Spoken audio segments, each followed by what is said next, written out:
Rentrez donc, on va se faire du mouron, le temps que le blizzard ne traverse la vallée. Si l'on prend le mot mouron en dehors du contexte de l'expression se faire du mouron, ça m'évoque pour une raison que j'ignore, un contexte montagnard, que ce soit un plat consistant qui tient encore pour les longues nuits d'hiver, ou bien même le nom d'un massif rocheux à escalader. Alors comme ça, vous êtes venu tenter l'ascension du pic du Mouron. Je me suis donc dit qu'il fallait que j'enquête sur ce mot et à plus forte raison sur cette expression. Mais avant de m'atteler à la tâche, j'ai tout de même émis une hypothèse. Parce que Mouron, ça fait quand même beaucoup penser à mourir ou à un dérivé qui viendrait du latin par exemple, puisque se faire du Mouron, c'est se faire du souci. Et lorsqu'on se fait du souci, on se mine soi-même moralement, on s'épuise.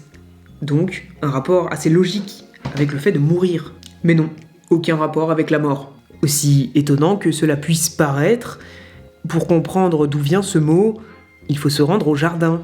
Côté jardin, le magazine de Le Jardin. Mais qu'est-ce qui se passe ? Qu'est-ce que c'est que ce jingle trivial ? On n'est pas dans Silence ça pousse ici, hein ? Un peu de sérieux. Mais attendez, le mouron, c'est une plante, plus précisément appelée mouron blanc ou mouron des petits oiseaux. Mon Dieu, c'est terrible. Alors, les oiseaux aussi se font du mouron ? Je suis sûr c'est de la faute à Total. Je vais m'engluer à la route pour les sauver. À bas le capitalisme ! Non, rassurez-vous, défenseurs des volatiles, le mouron pour les petits oiseaux, c'est une bonne chose. Lorsqu'ils se font du mouron, on peut dire que les petits oiseaux se font un bon gueuleton.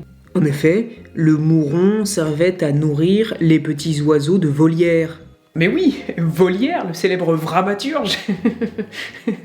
Eh bien cette plante, elle est longue et fine, et par analogie de forme, elle fait référence en argot aux cheveux.